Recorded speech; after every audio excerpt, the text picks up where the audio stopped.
다음에 이제 할게요. 자, 이제 두 번째. 드디어 우리, 드디어는 아니지. 자. 일단 이거 봤죠? 좀 어이가 없겠지만. 아니, 시험이 끝난 지 뭐 언젠데, 뭐 이걸 벌써 나눠주세요. 라고 하겠지만, 이번에 기말 일정이 조금 당겨졌어요. 대비가. 중간고사에 대비를 해보니까 좀 약간 4주 가지고는 부족한 친구들이 조금 있었어요. 영생도 좀 그런 걸 느꼈고, 타학교 수성도 약간 힘들고, 조금만 더 있었더라면 하는 생각이 있었고, 그리고 다른 학교 선생님들도 이거는 조금만 더 있었으면 괜찮겠다라고 좀 반성 평가를 해서 이번에는 조금 더 여유 있는 시간을 가지고 복습도 한 두세 번도 하고 이렇게 하면 좋을 것 같다 싶어서 좀 빨리 시작하게 됐고요. 그리고 진짜 빠른 학교는 뭐 6월 20 며칠인가 있어요. 그러니까 4주 내지는 뭐 길어야 5주? 정말 긴 학교는 7월 초에 한 노는 학교 하나 있더라고. 그 학교는 조금 한 6주, 7주 되겠지. 6주 정도까지. 그래서 뭐 큰 차이는 없을 수도 있지만 그래도 약간 한 주는 그래도 더 느려졌을 거야. 자, 그래서 일단 받아보세요. 네. 뒤로 넘기자.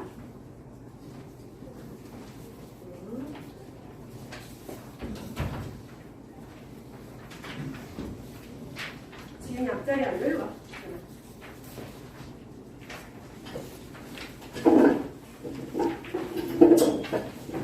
넘기시고 지금 내가 알기로 바뀐 게 우리 대평선으로 대평. 대평이 선생님이 바뀌셨어요. 그래서 대평이 1반하고 2반으로 나뉘었어. 그래서 수금.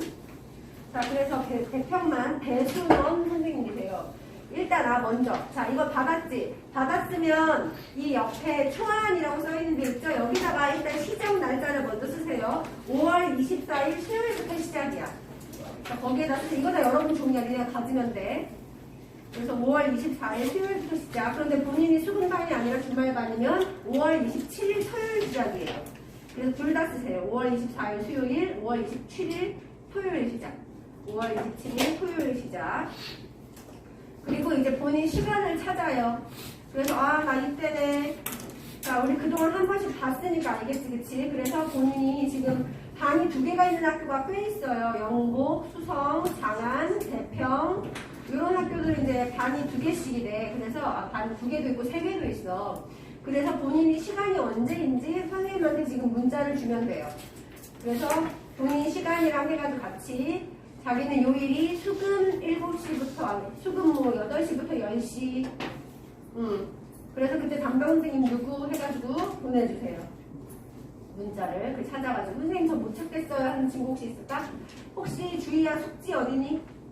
숙지 변했어요? 안 변했어요? 안 변했어요. 똑같이 그러면 저번에 중간고사처럼 똑같이 보내주면 돼. 유지윤 선생님이었나? 오케이. 자, 그 다음에 또 우리 바뀐 친구 아까 수빈이만 대평, 그치? 그래서 대평 언제인지 배순원 선생님이셔. 선생님 성함 쓰고. 그 다음에 바뀐 친구 찬우 장안 안 바뀌었죠? 네. 찬우 손가락 그거 왜 하라 그랬지? 너? 왜 하셨다 그랬지? 이거 피부. 피부 놓은 거야. 자, 또 바뀐 친구 장안. 손은 안 바뀌었지? 자, 나머지는 다 거의 그대로예요. 영생, 천천, 수성 다 그대로예요. 자, 그 다음에 영복도 바뀐 거고 그대로고 그다음에 거기 그대로인 것 같아. 자, 은우, 동우 어때? 바뀌었니 안 바뀌었니? 그지 안 바뀌었죠? 네, 그대로. 네, 그래서 본인 시간 주시면 돼요. 네, 그리고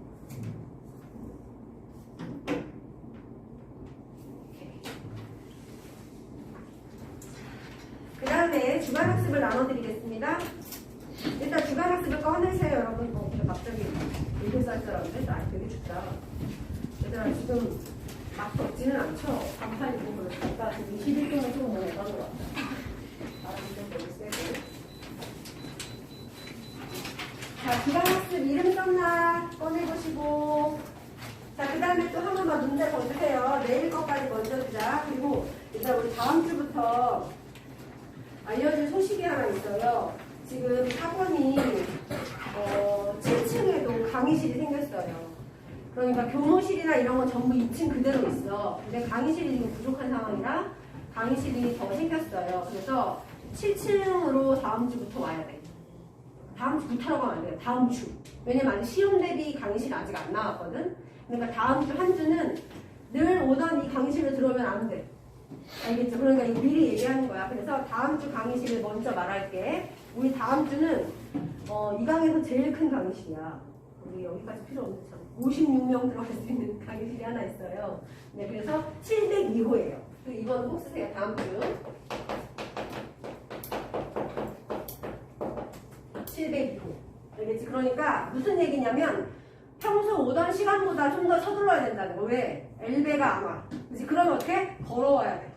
이해돼? 막 기다리다가 또 막 늦었어 해서 5분 늦게 들어오고 막 이런 일이 생긴단 말이야. 알겠지? 그러니까 7층이니까 2층 오던 거랑 달라. 시간 걸리는 게 알겠지? 그러니까 적어도 5분 정도는 더 여유 시간을 둬야 된다는 얘기야. 평소보다. 알겠지? 그러니까 좀 더 서둘러야 돼.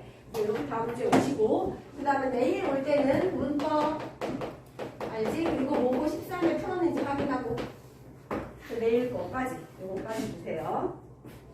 그러면 이제 따로 선생님이 너희들 문자 확인할 거 이제 없을 것 같고 자 이제 주간 학습을 나눠주도록 하겠습니다. 요거까지 다 이제 했으면 그리고 이제 시험 내신 대비 자기 본인 일정까지 다 보냈지 무슨 반인지까지 근데 그거 보냈으면 이제 핸드폰은 가방에다가 넣으세요. 가방 주머니에다 넣으면 또 금방 꺼내고 싶으니까 잠깐 불편하겠지만 집에 갈 때 꺼내세요. 자, 주간학습 받아서 이름 쓰자.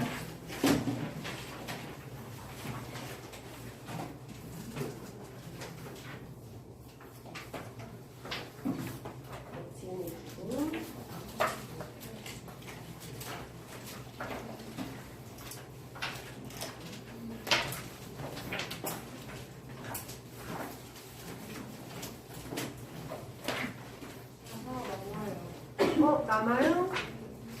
누가 안 받은 사람 혹시? 여기. 성현이는? 받았어? 오, 되게 신경 급하네. 네. 이렇게 주머니, 먼저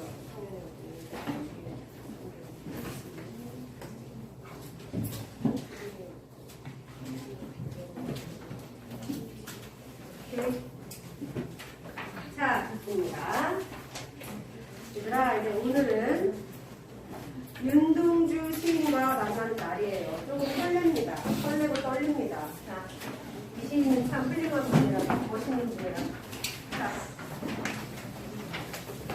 오늘 진도 나갈 거 목표부터 볼게요. 206쪽 펴보세요. 현재 시 206쪽.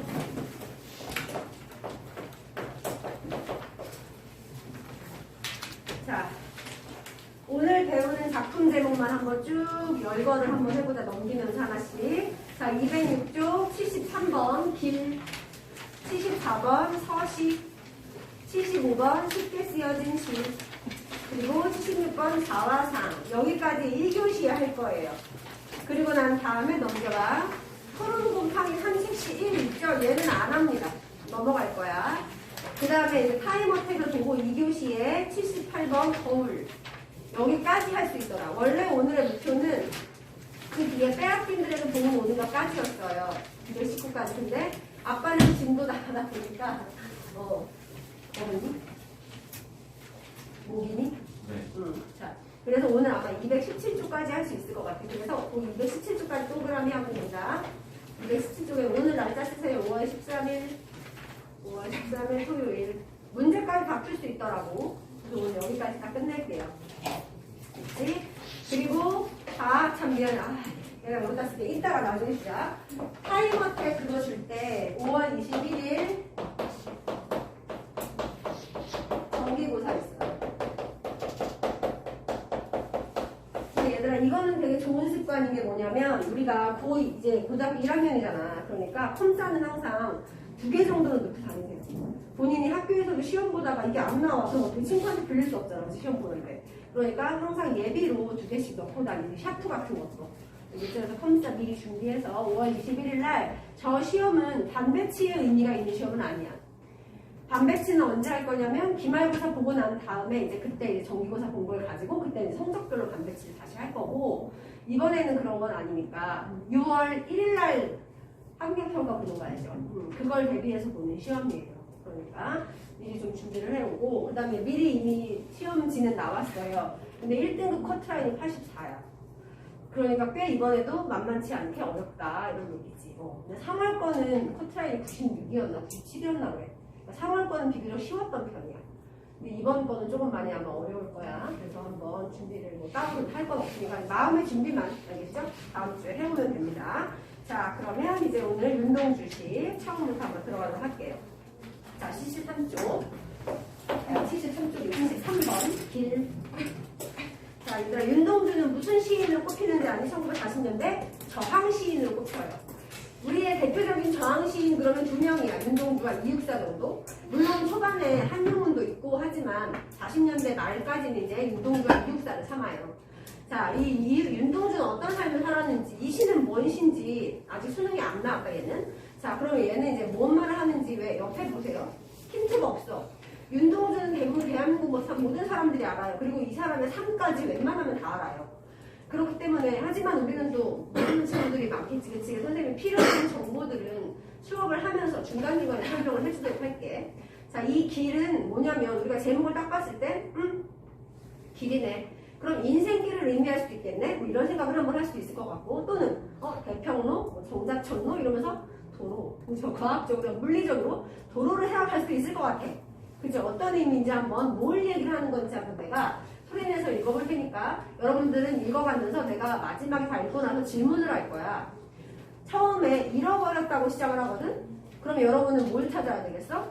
뭘 잃어버렸는지. 보통 잃어버렸습니다를 딱 듣는 순간 우리 돈을 잃어버렸나? 지갑을 잃어버렸나? 핸드폰을 잃어버렸나? 이렇게 눈에 보이는 걸 생각할 수 있어요. 그죠? 그런데 무엇을 잃어버렸는지 한번 궁금증을 가지고 한번 읽어보세요. 시를 읽고 난 다음에 답을 얻을 수 있을 거야. 알겠지? 자, 이제 내가 시를 읽어볼게. 잃어버렸습니다. 무얼 어디다 잃었는지 몰라 두 손이 주머니를 더듬어 길에 나아갑니다. 돌과 돌이 끝없이 연달아 길은 돌담을 끼고 갑니다. 밤은 쇠문을 굳게 닫아 길 위에 긴 그림자를 들이우고 길은 아침에서 저녁으로 저녁에서 아침으로 통했습니다. 돌담을 더듬어 눈물 짓다 쳐다보면 하늘은 부끄럽게 푸릅니다. 풀한 폭이 없는 이 길을 걷는 것은 담 저쪽에 내가 남아있는 까닭이고 내가 사는 것은 다만 잃은 것을 찾는 까닭입니다. 됐죠? 자, 이제 빨간색을 참고하지 마시고 자, 이제 고개 들어볼까? 자, 뭘 잃어버린 것 같니? 발견했어요? 네, 뭘 잃어버린 것 같아? 한번 얘기해볼까?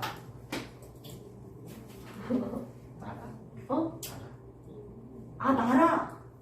거기다 나를 빼야 된다. 되게 거국적으로 봐요. 나라를 잃어버렸다. 왜냐면 윤동주니까 막 그렇게 생각하기 쉬워요. 아니에요. 나를 빼면 돼요. 뭐? 나야다. 알겠죠? 자, 얘가 잃어버린 거 뭐라고? 나를 분실했어.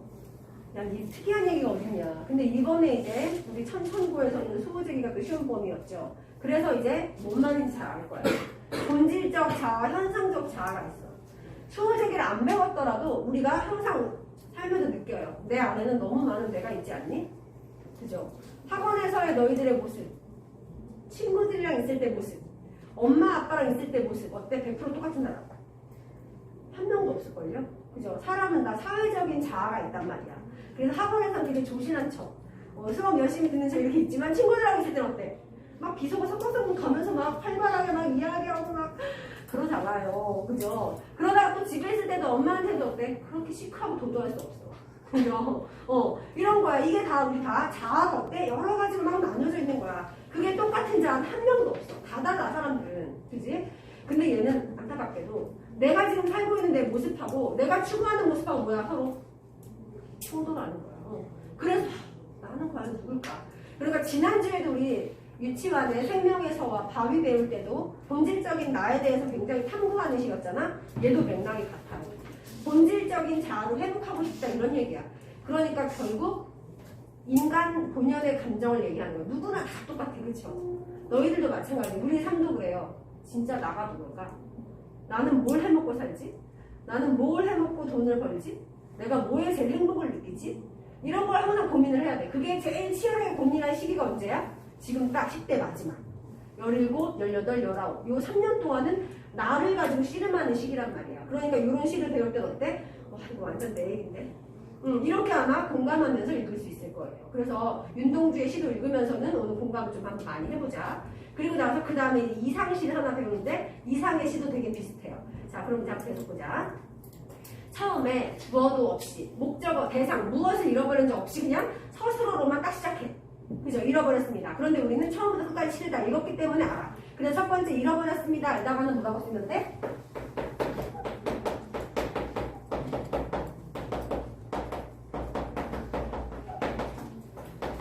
요거로 시작되는 거야. 그래서 제일 첫 번째에다가 자가 분열된 상황이라고 쓰면 돼. 자, 잃어버렸습니다. 무얼 어디다 잃었는지 몰라 두 손이 주머니를 더듬어 길에 나아갑니다. 자, 그러면 기억에다 쓰면 돼.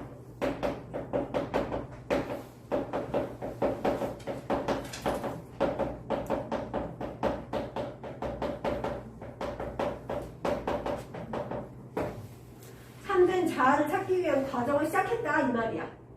그래서 주머니를 더듬으면서 진짜 마치 잃어버린 물건을 찾는 것처럼 그렇게 길을 나섰어요. 됐죠? 그런데 그 길이 참 안타깝다. 얘가 1연이었지. 그 다음에 이제 2연에서는 길을 나섰는데 길이 어때? 돌과 돌이 끝없이 연달아 길은 돌담을 이고 갑니다. 지금 나온 게 뭐야? 돌과 돌. 그리고 하필 돌담까지. 길도 돌이고 옆에 담도 돌이야. 와, 막막하지 않냐? 자, 내가 어저께 밤에 나 혼자 산다. 그걸 봤어요. 근데 뭐 어떤 내용이 나오냐면 나 혼자 산다고 10주년이 됐다. 그래서 10주년 기념으로 여행을 갔어요. 어디로 갔냐면 몽골로 갔어요. 나는 사실 몽골은 되게 멋있어 보이고 가고 싶어. 왜냐면 평소에 되게 유명한 게 뭐냐? 몽골 사람들의 시력이 4.0이래. 들어봤어요? 우리는 시력이 2.0이라고 해도 어때? 진짜 좋은. 혹시 우리 반에 2.0? 1.5? 1.0? 1.0도 아직 좋은 거야. 안경 안 쓰고 얼마나 축복이니. 대부분의 사람들은 어때? 현대인은 마이너스. 그죠? 왜? 맨날 가까이 막 이렇게 핸드폰 보고 책 보고 이렇게 살다 보니까 가까이 있는 거 잘 보다 보니까 멀리 있는 건요? 하나도 안 보여. 그래서 이런 현상이 생겼단 말이야. 그리고 막 난시 같은 것도 생기고. 근데 몽골 사람들은 4.0이라는 거야. 그럼 뭘까? 가까이 있는 거 볼 필요가 없는 문화인 거야. 걔는. 멀리 저기 날아가는 독수리 한 마리. 10km 밖에 막 이런 게 보인다는 거지. 근데 중요한 건 갔더니 도로가 잘 닦여 있어요. 그래서 쭉 잘 닦여 있는 길을 가다가 갑자기 오프로드를 가네. 그럼 니는 오프로드 한번 타본 적 있어요? 거의 여러분 세대에는 오프로드를 경험할 일이 없지. 그죠? 그런데 오프로드를 딱 타니까 어때 이제? 앉아서 막 아픈 거야 막. 들썩들썩 하고 차가. 그러면 어때? 사람들이 막 좋아해? 아니야. 막 난리가 났어. 아프다고 막 소리 지르고. 젊은 애들은 막 좋아하지. 왜냐면 젊은 사람, 늙은 사람이 나와 좋거든. 늙은 사람들은 목소리가 막 이렇게 나고 젊은 사람은 와 신난다고 막 놀이기구 타는 것처럼 그렇다고 막 이렇게 반응이 나뉘었어. 근데 얘가 지금 가는 길도 뭐야? 그런 오프로드. 돌과 돌이 계속 이어진 거야. 그러니까 이 길이 쉽다는 건 없다는 거야. 그죠? 자아를 찾기 위한 과정이 굉장히 어렵구나를 얘기하는 거야. 그래서 거기 니을에다가 편지에다 쓰면 돼요. 과정이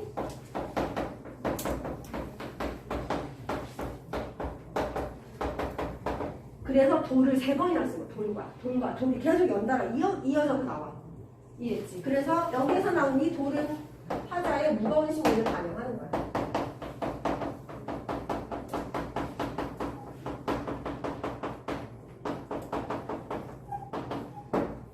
이 말은 정말 맞지 않아? 니네 뭔가 잃어버렸어요. 그러면 제대로 다른 일에 집중하기 쉽니?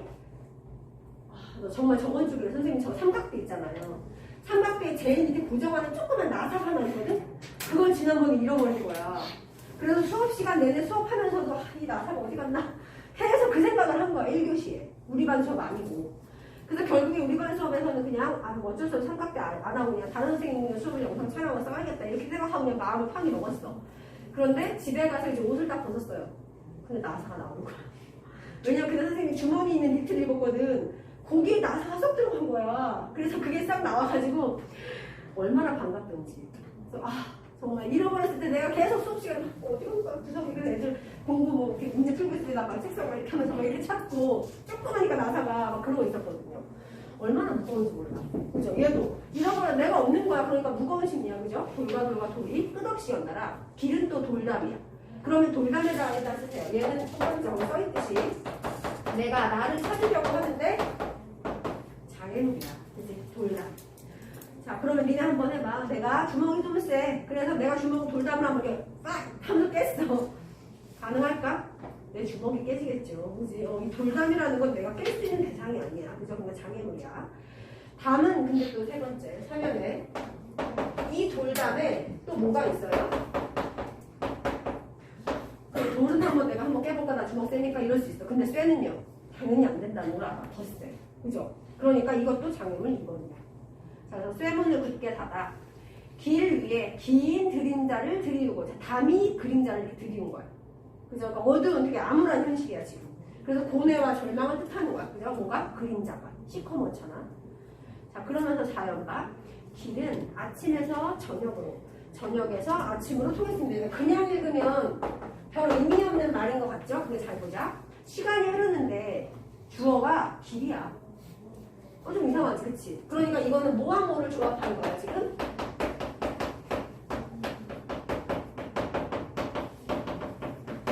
시간과 공간적 배경을 함께 이야기한 거야. 주어는 공간적 배경이야. 근데 흐르는 서술어는 뭐야? 시간이 흐른 거야. 이해돼? 그럼 이거 잘 이해해봐. 뭔 말일까? 자아를 찾는 과정이 어떻게 됐다는 걸까? 밤을 꼴딱 샜다는 거야. 이해돼? 그러니까 길에서 밤샜어. 아침에서 저녁으로 끝났습니다. 이러면 모르지만 그 다음 말. 저녁에서 아침으로 통했대. 그럼 이건 뭐니? 날 샌 거야. 아침 해 뜬 거야. 그죠? 그러니까 잠이 안 온 거죠.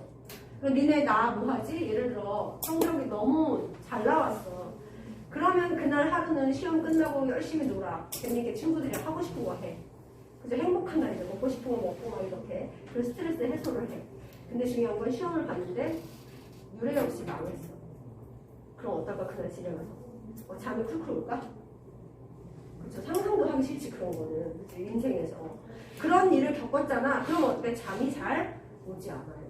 그리고 설사 잠이 슬쩍 들었더라도 어때? 악몽을 꾸거나 괴롭거나. 그치? 자고 일어나도 편하지 않고 이게 되게 찌뿌둥하고 이런 느낌이 들 수 있단 말이야. 얘가 바로 지금 그런 상황이야. 밤 꼴딱 샜어. 왜? 잃어버린 걸 아직 찾아서 못 찾았어. 못 찾았으니까. 그치? 그래서 사나이인데 돌담을 더듬어 눈물 짓다. 얼마나 안타까우면 눈물까지 짓겠니. 그치? 너무 괴로운 거야. 쳐다보면 하늘은 부끄럽게 푸릅니다. 자, 그러면 이 하늘이 부끄럽게 푸를까? 이거 이상하지 않아? 그치? 여기 부끄럽게에다가 네모하시고. 오연의 부끄러운 건 누구에 대한 부끄러움이야?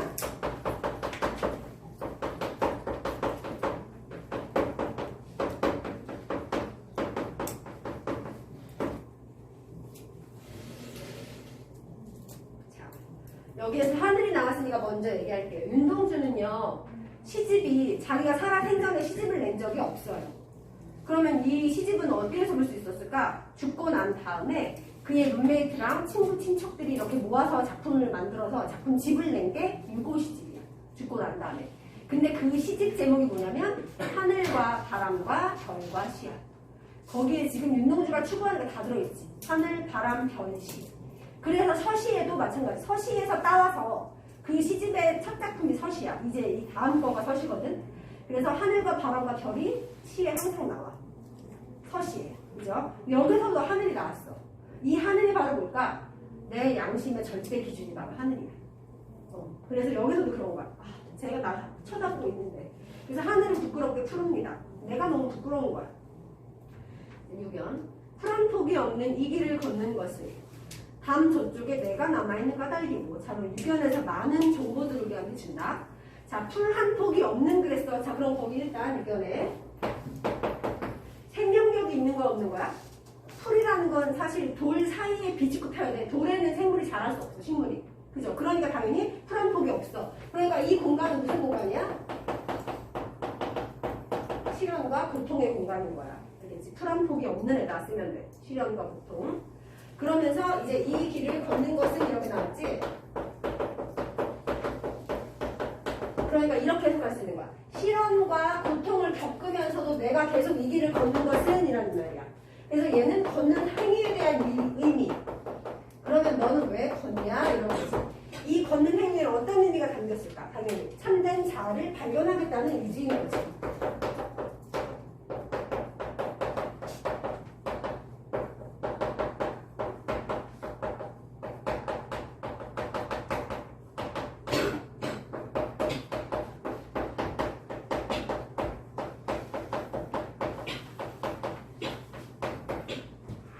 그래서 내가 되게 성적이 떨어져서 막 좌절하고 허무하고 너무 괴로워. 그럴 때 주저앉아 있는 게 아니라 뭐 하는 거야? 걷는 거야. 그래, 또 해보자. 내가 뭘 틀렸지? 내가 뭐가 약했지? 뭐 때문에 내가 지금 이것 때문에 괴로워하고 있는데 이 문제 내가 뭘 놓쳤지? 이런 거 있잖아. 그렇지? 그게 바로 무슨 행위야? 앞으로는 그러지 않겠다는 적극적인 행위야. 그냥 가만히 내버려 두는 게 아니야. 진짜. 그렇지? 적극적인 행위. 그래서 걸어요. 계속. 이 길을 걷는 것은 자, 정확하게 이유 하나 나왔지? 뭐? 담 저쪽에. 아까 뭐였어? 이거. 돌담이었잖아. 장애물.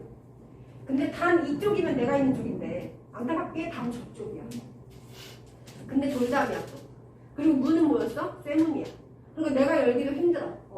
근데 저쪽에 내가 있어. 알겠죠? 그래서 담 저쪽에 내가 있대. 그래서 유견에 담 저쪽에 내에다가 동그라미를 써. 요 내가 바로 뭐야? 내가 찾고자 하는 본질적 자아지.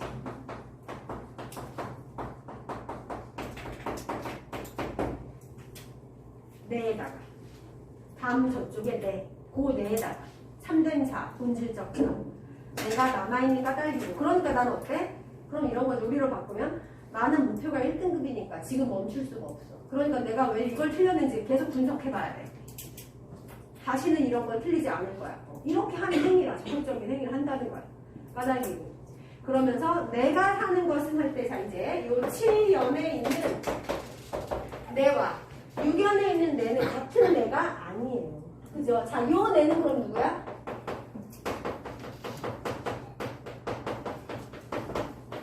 아직 본질적 자아는 담 저쪽에서 찾지 못했어. 그지? 그래서 이 내는 현상적 자아야. 지금 그냥 나. 돌담을 걷고 있는 지금 나. 돌길을 걷고 있는 지금 나. 알겠지? 그래서 그냥 자아라고 돼 있지만 부끄러운 자아예요. 그죠? 현상적인 자아고요.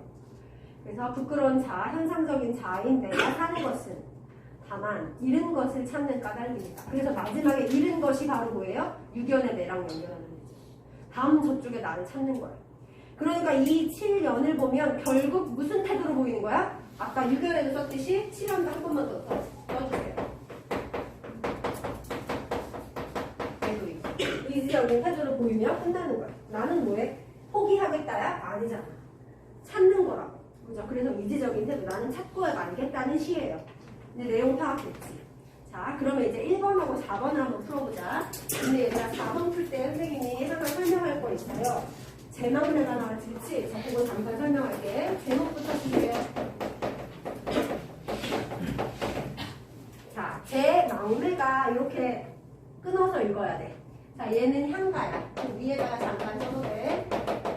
신라시대 향가고 총 10줄로 돼 있어서 19채 향가다 이렇게 얘기를 해. 자, 그럼 얘는 뭔 말이냐? 일단 제목의 뜻부터 하자. 제가 제사 지낸다. 이런 뜻. 그 다음 망이 죽었다.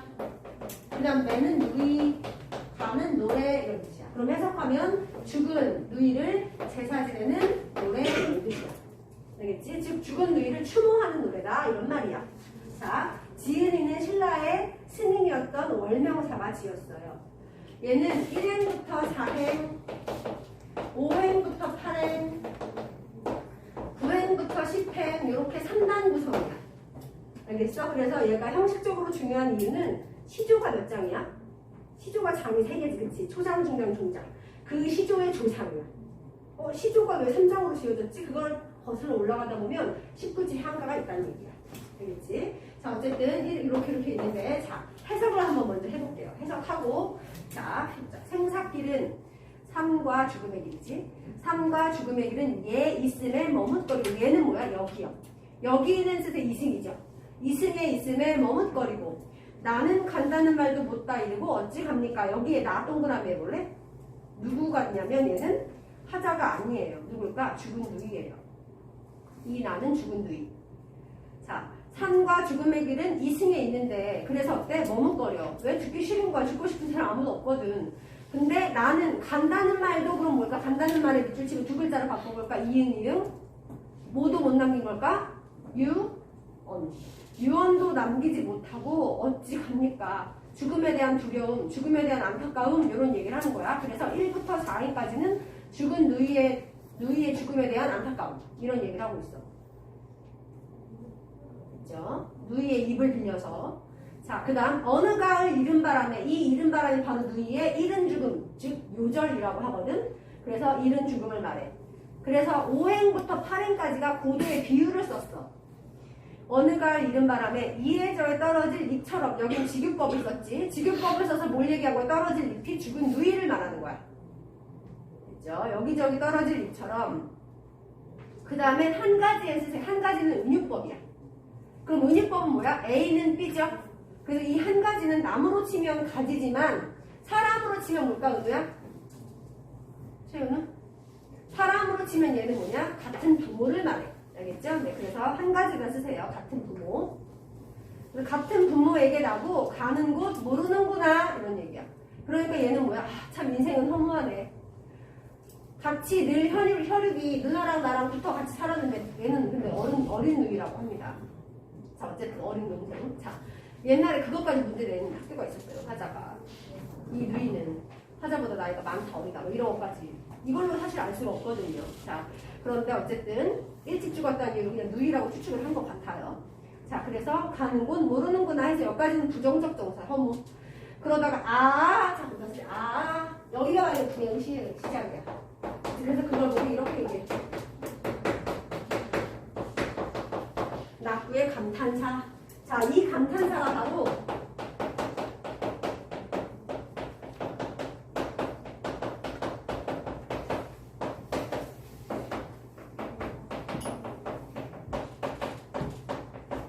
이거랑 똑같다는 거야. 시조의 종장 첫 음보는 항상 세 글자로 지켜준다는 규칙이 있잖아. 이게 어디서부터 왔냐면 이 향각, 19채 향각 마지막 구생 낙구거든. 거기를 시작할 때 항상 이렇게 감탄사로 시작할 때 그래서 이걸 세 글자를 꼭 지켜줘. 왜? 세 번째 처음이니까. 시조도 세 번째 처음이니까 이렇게 왔다는 거 알겠지? 자, 그래서 됐고 그 다음 미타찰 쓰세요. 사실은 제막내가 다 할 필요 없이 그냥 미타찰의 의미만 했어도 돼요. 그런데 제막내가 내신에 나오는 작품이기 때문에 얘를 해주는 거야 지금. 자, 미타찰 쓰세요. 불교의 극락세계. 불교의 극락세계. 선생님 극락세계가 뭐예요? 기독교에서 말하는 천국. 그게 불교에서 천국이 미타찰이야. 알겠죠? 자, 그래서 극락. 극락이면 끝없는 즐거움이란 뜻이야. 미타찰에서 만난다. 자, 이때 나 동그라미. 자, 이 나는 누굴까? 얘가 화자예요. 얘가 원명사. 아까 나는 누이였어. 그지? 얘는 화자. 그리고 마지막 도닦아 기다리겠노라 할 때 도는 무슨 도일까? 불도겠죠. 그치? 그래서 마지막에는 뭘까요?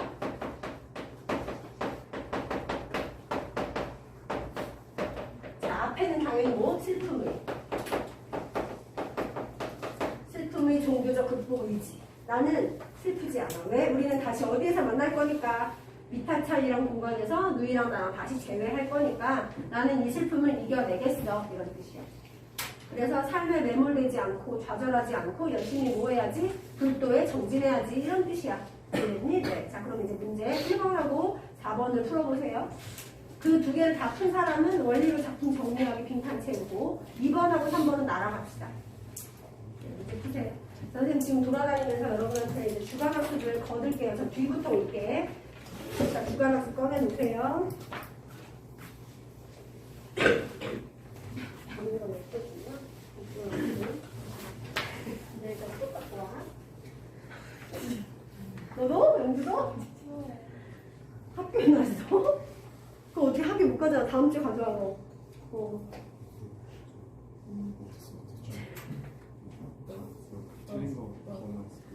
독서분석 못했구나. 윤수야, 윤수 오늘 받았지? 아까 내가 줬지? 다음 주에 어떻게 두 개 다 해와야 되는데 가능하겠니? 한번 해와보세요.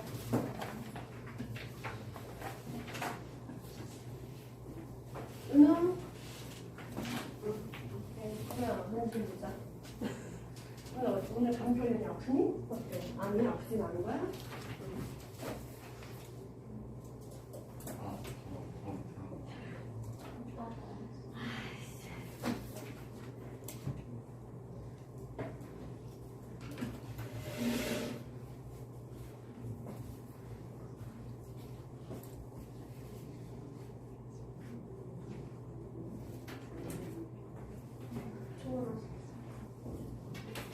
응? 여기까지 생각하? 그럼 내일은 나만 하고 갈게요. 못했으면. 안 가져왔으면 내가 줄 거예요. 새로 뽑아서.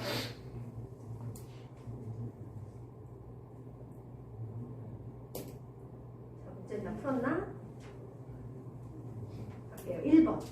1번의 정답 5번이죠. 다음 저쪽은 뭐예요? 내가 찾고자 하는 본질적 자아가 있는 공간이죠. 붙여주세요. 지나온 과거의 시간 아니고 X하고. 화자가 찾고자 하는 나가 있는 공간. 화자가 찾고자 하는 나가 있는 공간.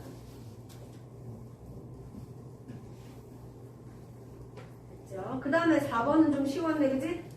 4번이죠. 자, 그 다음에 2번과 3번은 나랑 같이 채우자. 자, 2번 윗글은 상징. 그리고 마지막은 독백적인 어조 혹은 고백적인 어조도 돼요. 독백 혹은 고백. 자, 그 다음에 3번은 내가 읽으면서 여러분 한번 생각해서 두 글자야. 한번 답을 찾아보세요. 하나의 시어가 이중적인 기능을 하는 경우가 있다. 예를 들어 유리창은 세상과 화자 사이에서 양자를, 그럼 양자는 당연히 누구야? 세상하고 화자죠. 세상과 화자를 단절시키지만 화자가 바깥 세계를 인식할 수 있는 거야. 바깥을 볼 수 있는, 이렇게 말이 어렵지, 그지? 내게 연결해주는 역할을 하기도 한다. 이것 또한 이쪽과 저쪽을 연결해주지만 얘 때문에 단절이 돼서 유리창처럼 단절과 매개의 의미를 동시에 지닌다 이랬어. 자, 그러면 정답 두 글자 뭘까요? 말해보자. 시작. 얘가 느낌 오지 않아? 설마 돌담은 아닐 거 아니야, 그지? 네, 정답은 뭘까요? 돌담에 있었던 쇠문이죠, 쇠문. 왜? 굳게 닫혀있을 때는 뭐야? 단절이지. 그런데 그게 열리면 어때? 네 개잖아. 그치? 네, 그러니까 쇠문. 자, 이제 넘겨요. 자, 이제 서시 갑시다. 칠판 좀 지우고요. 자, 내가 칠판 지울 동안 1번 문제 하나 먼저 풀고 있어 볼래? 이 뼈다귀 어디 가냐, 뼈다귀.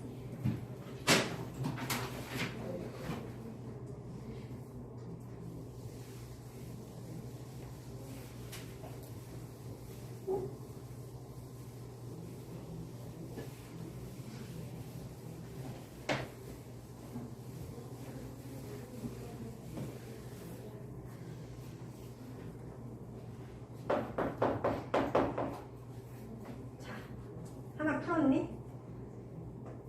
답이 벌써 나왔니? 자, 한번 보자. 서시.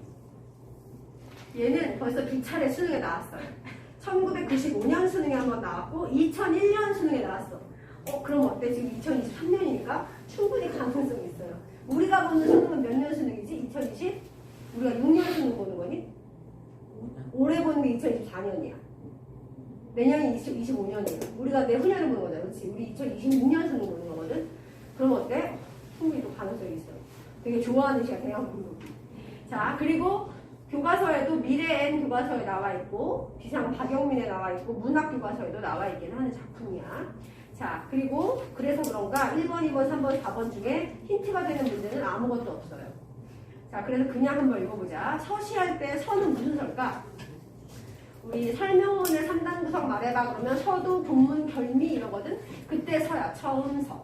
되겠지? 그래서 아까 얘기했듯이 하늘과 바람과 별과 시라는 유고시집에서 처음으로 실려있는 시가 요 시라고 했지. 서시. 자, 서시인데 자, 이렇게 먼저 구조를 파악해봐.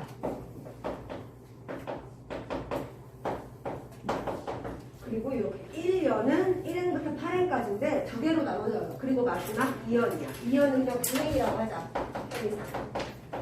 자, 그러면 내가 이제 여러분한테 하나씩 지령을 줄게. 이거는 내가 안 읽을 거예요. 자, 한번 해봐요. 자, 1행부터 4행까지 종결음이 뭘로 끝났니? 괴로워? 했다. 그죠? 그래서 1행부터 4행까지는 뭐야? 과거야. 그치?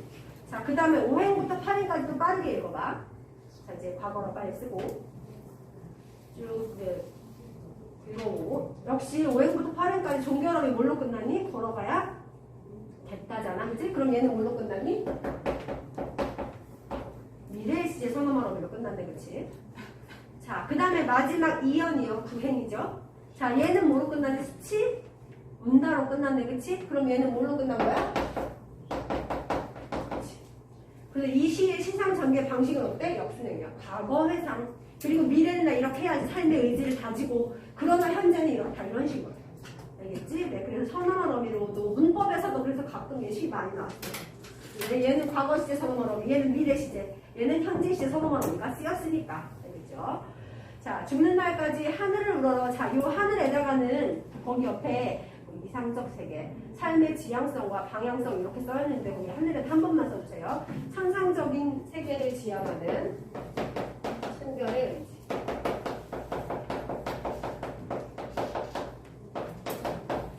상상적인 세계를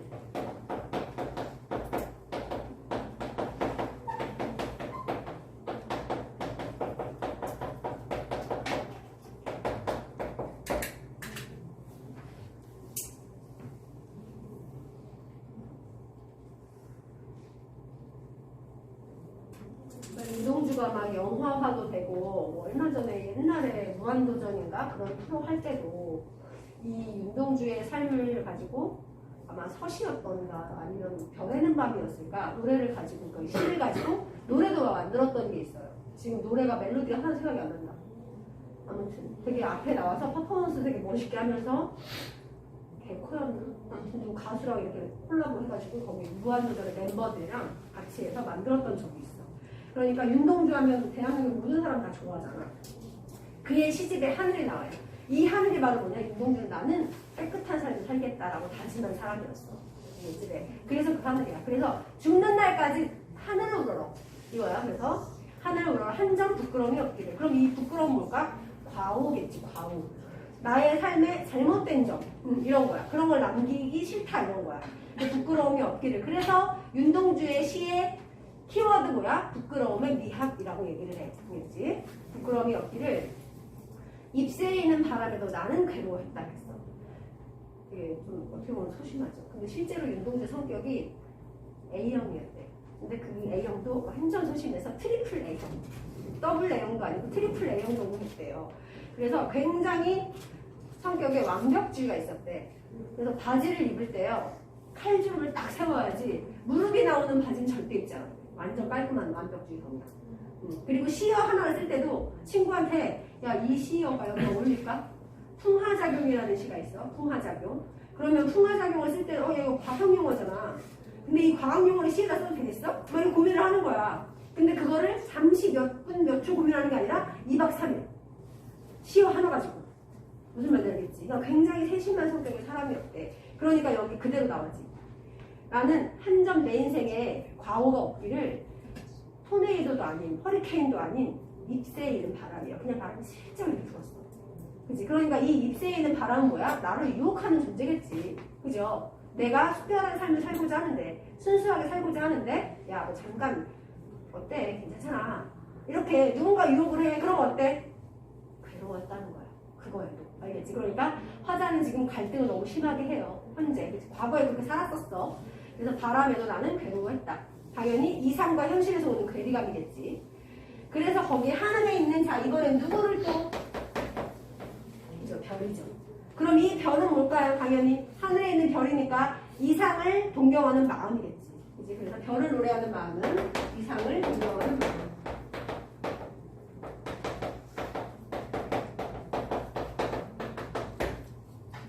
이상은 동경하는 마음으로. 그래서 별이 이상을 동경하는 마음으로. 모든 죽어가는 것을 사랑해야지. 이런 걸 박애주의라 그래. 박자가 넓을 박자야. 그러니까 살아있는 모든 생명체를 사랑하고 싶은 거야.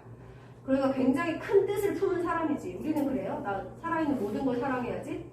사실은 내 옆에 있는 부모님과 형제자매 사랑하는 것도 만만치 않아요. 그치? 그런데 모든 걸 다 사랑해야지 라는 각오를 가지고 산 거래. 이건 미래야. 그죠? 왜? 해야지잖아. 난 지금 그렇게 살고 있다가 아니야. 앞으로 살아야지. 사랑해야지.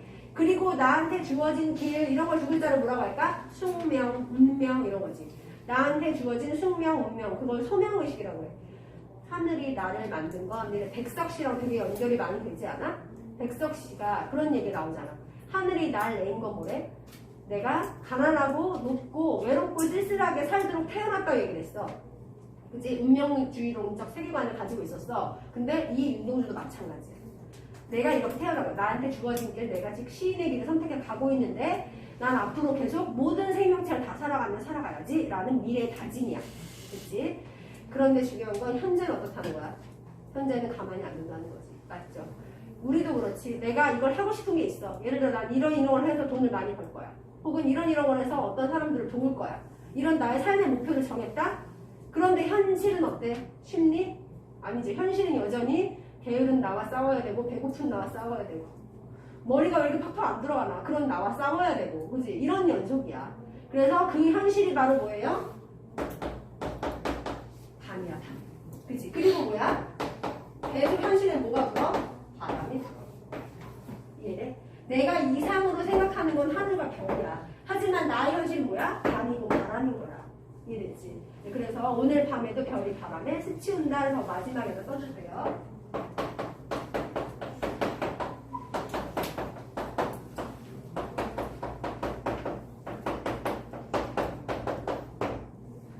어둠은 현실에 대한 지각. 역시 현실은 어둡네. 그러니까 완전 우리랑 똑같지 않아? 그치? 지금 너무 행복한 사람 있어요? 아무도 없을걸? 물론 그냥 그때그때 행복한 순간들이 있을 거야. 아, 맛있는 거 먹을 때가 이거 먹으니 너무 행복해. 혹은 남학생 중에 아직까지 게임을 하는 친구 있는지 모르겠지만 게임을 하면 어때? 레벨업이 막 딱 예를 들어 됐어. 혹은 내가 못 깨던 걸 딱딱 깼어. 그럼 어때? 그 순간 쾌감 막 너무 좋잖아요. 그죠? 아니면 가지고 싶었던 게 있었는데 그걸 엄마가 사줬어. 내지는 친구가 선물 줬어. 뭐 이러면 어때? 그 순간은 행복해요. 그치? 그런 소소한 기쁨을 느끼겠지만 여전히 내 꿈은 어때? 아직은 먼 것 같아. 나는 뭐지? 이걸 깨서 내가 행복한가? 내가 이걸 얻어서 행복한가? 그게 아니거든요. 자아를 실현했을 때가 정말 행복한 거거든요. 그러니까 지금은 바로 계속 밤이고 바람인 거야. 그죠? 그러니까 우리 인생이랑 너무 똑같은 시야. 그러니까 윤동주의 시에는 많이 공감을 할 수밖에 없어요. 자, 그죠? 하고 싶은 얘기 결국 뭐야? 다짐이야. 나의 현실은 안 좋아. 어두워. 하지만 어때? 그래도 난 하늘과 별을 동경하며 살 거야. 이런 얘기라고. 모든 걸 살아가면서. 시의 의미 이해됐죠? 자, 이제 문제 풀어보세요. 아까 1번은 풀었고. 4번 잘 봐야 되나? 먼저 얘기할게요. 선생님 되게 길어요, 시가. 그런데 사실은 시 전체를 읽을 필요가 없기도 하는 시야. 그뿐더러 시 말고 우리가 배운 기억 하늘만 가지고 1번, 2번, 3번, 4번, 5번을 봐도 답이 나와. 이해돼? 그런 게 요령이에요. 네, 한번 그렇게 풀어보세요. 그리고 2번하고 3번은 나랑 같이 할게.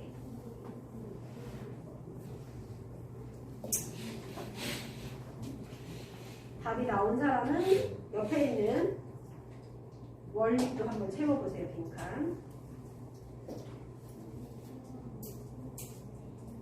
오늘하고 그거 좀 들어서 선생님 봐봐. 이거는 괜찮아졌지? 야, 그것도 눈이 안 보여.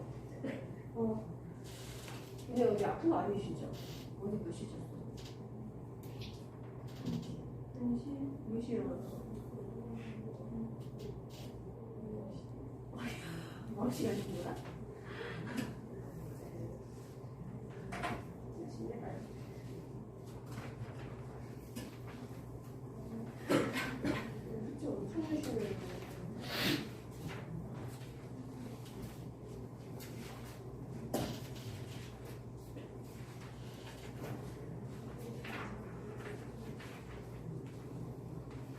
뒤에 걷는다.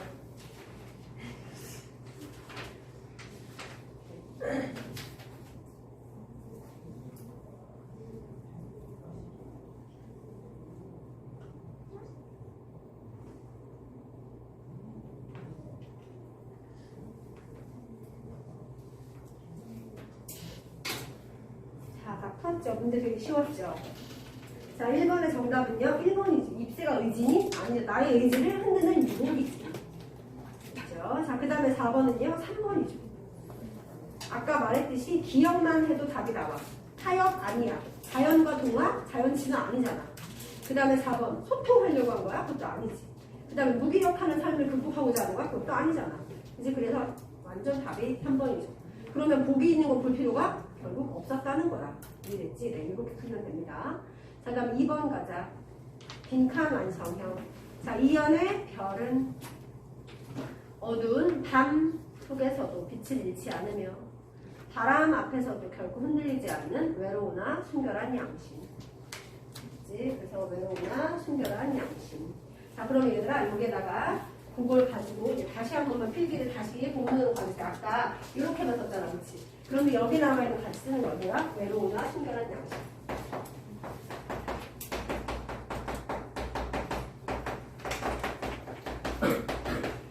그러니까 결국 어때? 같이. 그죠? 왜? 하늘에 있는 별이잖아. 그래서 우리가 지금은 밤이고 바람이지만 우리 인생도 나중에는 어때? 하늘에 반짝반짝 별이야. 참 아름다운 인생을 살았구나 내가. 이렇게 되겠지. 됐습니까? 자, 그러면 뒤에 넘기세요. 쉽게 쓰여진 시.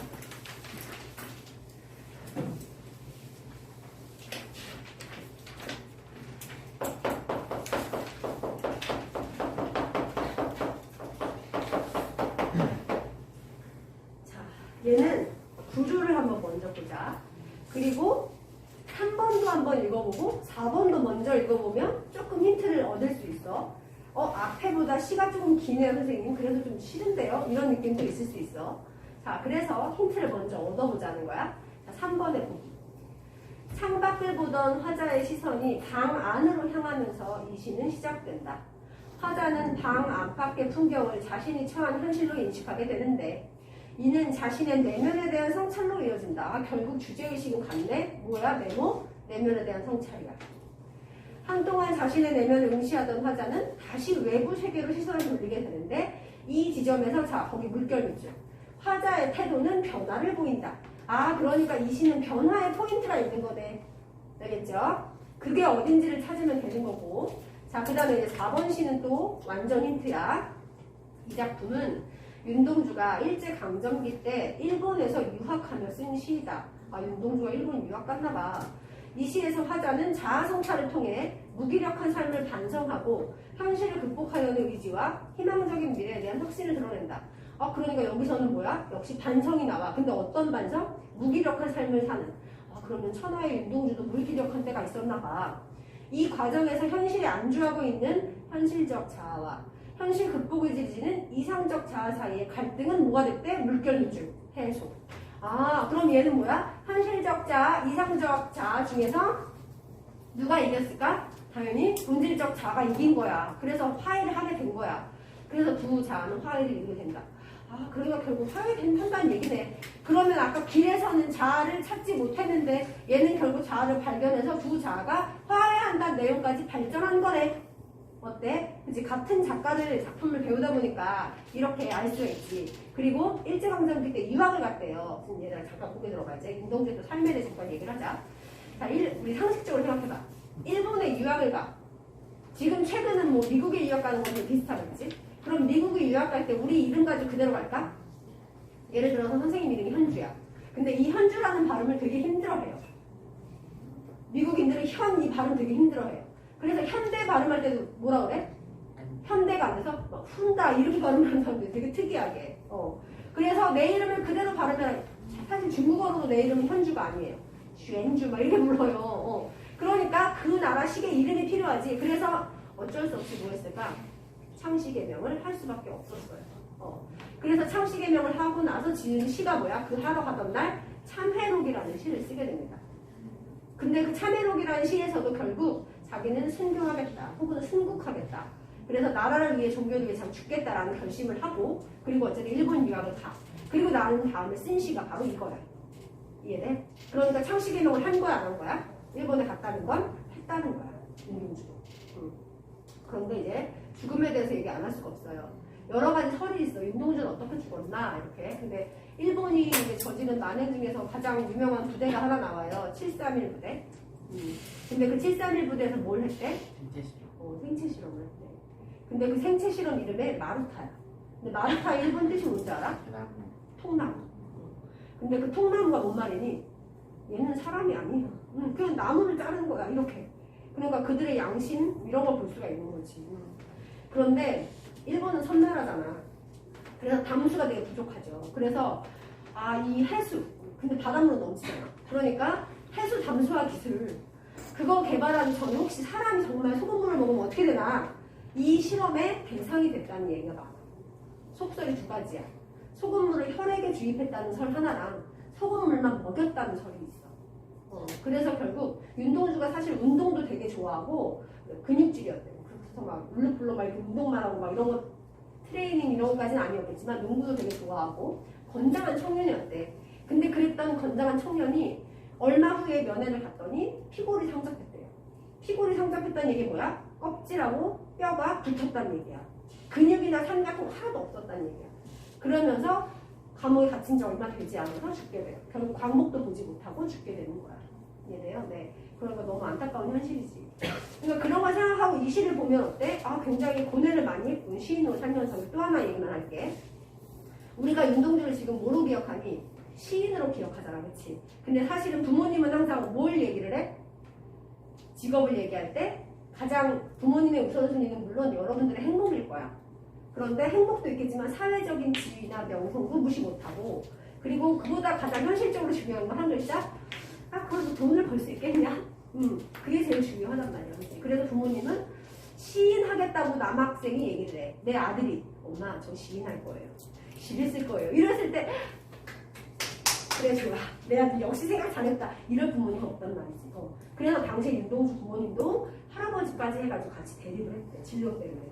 저 시 쓸 거. 왜냐면 윤동주는 어렸을 때부터 시를 쓰는 걸 좋아하고 시를 쓰는 동아리도 만들고 막 동시도 열심히 쓰고 막 이랬거든요. 그러니까 너무 즐겁고 재밌는 거야. 그래서 시를 쓴다 했더니 안 돼. 당연히 어른들 뭐라 얘기해? 너 의사 돼. 이렇게 한 거야. 그래갖고 대립을 이렇게 한 거야.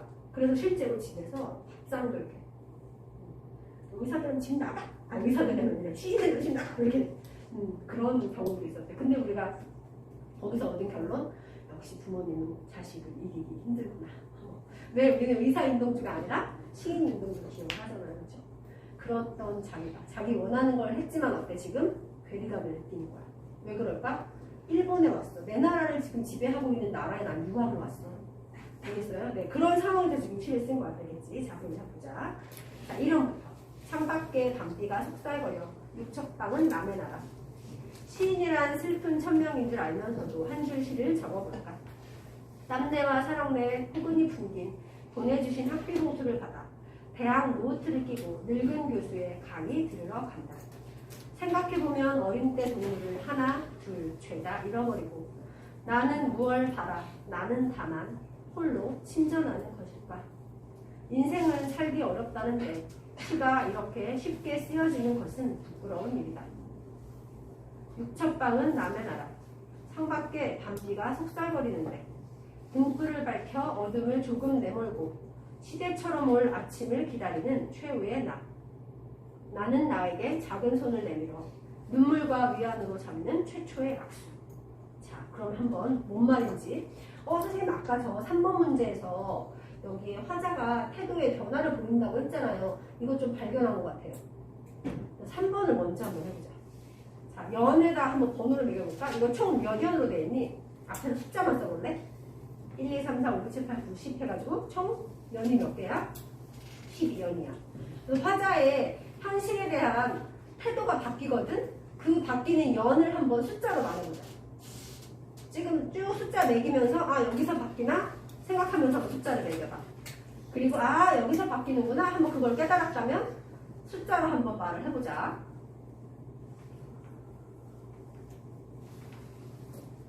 자, 우리 모두 이제 국어야. 국어를 사용하고 있고 이것도 국어로 쓴 시야. 그러니까 이게 여기서 바뀌네요, 선생님.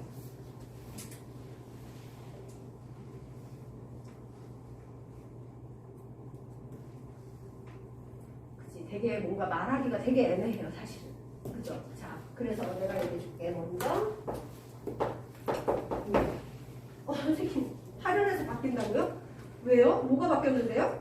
네, 1연과 8연이 지금 뭐 했어?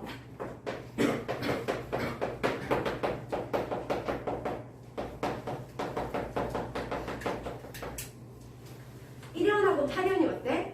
얘가 똑같진 않아요. 그죠? 비슷해요. 순서가 뒤집혔어요. 1호는 창밖에 밤비가 속살거려 육척방은 남의 나라 이랬다. 근데 8호는요 뒤집어서 육척방은 남의 나라를 먼저 썼어. 그리고 난 다음에 창밖에 밤비가 속살거려가 아니라 거리는데 이렇게 바뀐 거야. 이해돼요? 그러면서 바꾼 이유가 바로 뭐겠어? 이게 이거야. 1년부터 7년까지는 되게 부정적으로 자기 반성을 했단 말이야. 그런데 8년부터는 아니야. 이렇게 바뀌기 시작한 거야. 그래서 현실의 재인식이고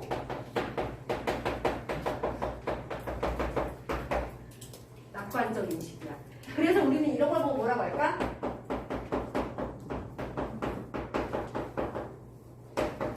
신상의 전환이다라고 하는 거야. 그걸 보기 위해서는 뭐라고 말한 거고? 가로야. 화자의 태도 변화라고 말하는 거야. 같은 말이야, 다들. 알겠지? 저렇게 같은 말을 다른 표현으로 많이 하는 걸 국어에서 되게 즐겨해. 알겠죠? 똑같은 말을 쓰지 않고. 자, 그래서 얘는 바로 1년부터 7년까지는 자기 반성. 그리고 8, 9, 10은요. 앞으로 미래에 대한 삶의 의지. 이렇게 얘기를 하는 거야. 알겠죠? 네. 자, 그럼 보자. 창밖에 밤비가 자 1년에 나오는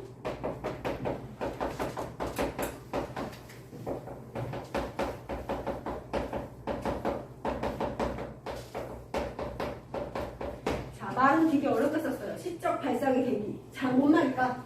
아, 시상이 떠오르네. 막 이런 거야. 이해돼요? 시 쓰고 싶네. 그런 생각이 드네. 그게 바로 뭐야? 밤비야. 밤에 비가 슉슉슉 내려. 그러니까 우리도 때로는 어때요? 이럴 때 비 올 때 밤이야. 그러면 혼자 있어. 외롭지. 아, 물론 이런 감수성이 있으면 너무 행복한 거지만 아니면 그런 감수성 좀 키울 필요도 있어요. 만약에 전혀 없다면. 그래서 뭐 차 한 잔을 한다든가 핸드폰 잠깐 내려놓고 이렇게 그냥 갑자기 벽을 의시한다든가 깜깜하게 아무것도 없는 벽 보면서 그치? 그런 시간이야 바로 밤. 근데 비까지 내리면 어때? 더 우울하지 않냐? 그죠? 그러니까 뭔가 되게 괴로운 거야 지금. 그래서 일단 1행에 쓰세요. 밤비가 속살거려 그랬어. 그러니까 무슨 심상이 있는 거야? 청각적인 심상이 있는 거야. 그렇죠? 속살거린다는 옆에다가 속닥속닥거린다 이런 말이야. 그러니까 의인법이라고 해도 상관없어. 근데 그 표현법까지 너무 중요하진 않고. 자, 그래서 속살거려. 육첩방은 나대나라. 자, 거기 보면 육첩방이라고 해놓고 옆에다가 요거 이렇게 있지. 자, 이거 뭐야 얘들아? 어휘풀이잖아. 그러니까 이렇게 별표가 있으면 너 이 단어 모르지? 요 밑에 어휘풀이가 있어. 이거 따라서 읽어. 이런 뜻이야. 그지? 그리고 밑으로 내려가봐. 육첩방 나와있지. 일본식 돗자리인 다다미 6장을 깐 방이야. 그럼 읽으면서 또 선생님 다다미 저 또 모르는데요. 다다미는 일본식 돗자리야. 한 길이가 180cm 정도 된대. 그러니까 성인 남자 한 명이 잘 수 있을 정도의 패드 같은 거라 생각하면 돼. 이런 게 몇 장 깔려서 곱하기 6장 깔려있는 방인 거야. 그러니까 꽤나 넓은 방은 아니야. 알겠지? 우리 강의실보다 훨씬 조그만 방일 거야. 그런 방에 혼자 있는 거야. 알겠지? 그러니까 이 육첩방에서 중요한 건 뭐야? 지금 어디라는 거야? 일본이라는 게 중요한 거야. 근데 일본식 돗자리니까 알겠지? 그러니까 나 지금 일본에 있어. 육첩방은 남의 나라 이런 거야. 그러니까 1년에 1회는 무슨 배경을 얘기하는 거야? 시간적 배경을 얘기하는 거고 2회는 지금 내가 있는 공간이 어디야? 일본이라는 걸 얘기하는 거야. 시간적 배경과 공간적 배경은 동시에 얘기해. 그러면서 이걸 통해서 나 지금 있는 현실이 어때? 되게 암울하단다. 이 얘기를 해주는 게 바로 이 시의 몇 년이야? 1년이야. 지금 여기서 지금 결국 1년 얘기야. 알겠지? 자, 그 다음에 2년은 별로 쓸 건 없어요. 시인이란 슬픈 천명인 줄 알면서 그러니까 이 얘기는 나는 시인 하려고 태어났나 봐. 근데 그게 슬프다는 걸 알아. 지금 이 순간. 그래서 한 줄, 그래도 한 줄 시를 적어볼까? 그래서 사면부터 시 속에 시라는 표현을 쓰기도 해. 알겠니? 이제 시인이 1년과 2년은 실제로 진짜 윤동주 시인이고 그 다음에 사면부터가 시 속의 시. 그죠? 그렇게 쓰는 거. 그래서 땀내와에다가 사면.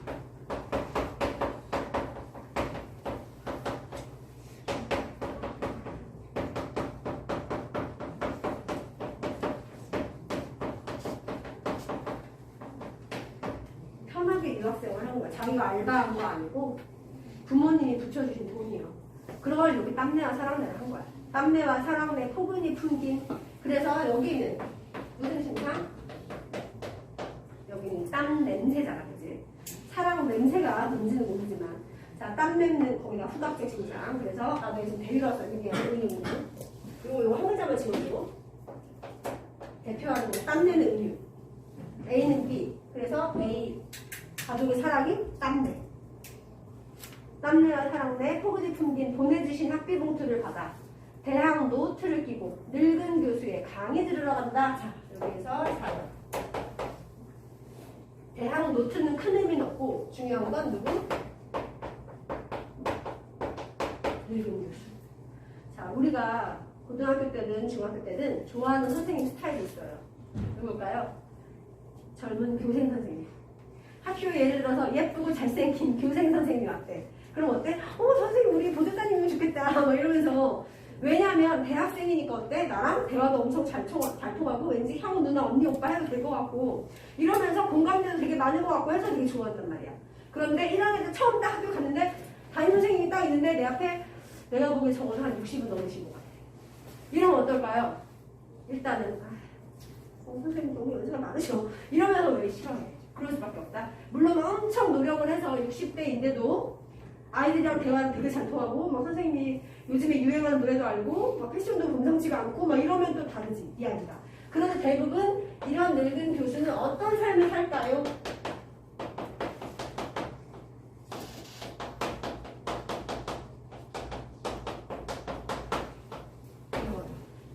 근데 중요한 건 이 늙은 교수를 탓하는 게 아니야. 내가 지금 이 강의를 들으러 가. 그럼 내가 지금 사는 모습이 바로 뭐야? 내가 이렇게 산다 이 얘기야. 알겠니? 늙은 교수를 뭐라 하는 게 아니라 겨우 난 지금 이렇게 살고 있는 거야. 현실이 안 좋아져서 이 말을 하는 거야. 이랬지? 그래서 늙은 교수의 강의를 들으러 간다. 해서 여기가 바로 뭐야? 무슨 삶?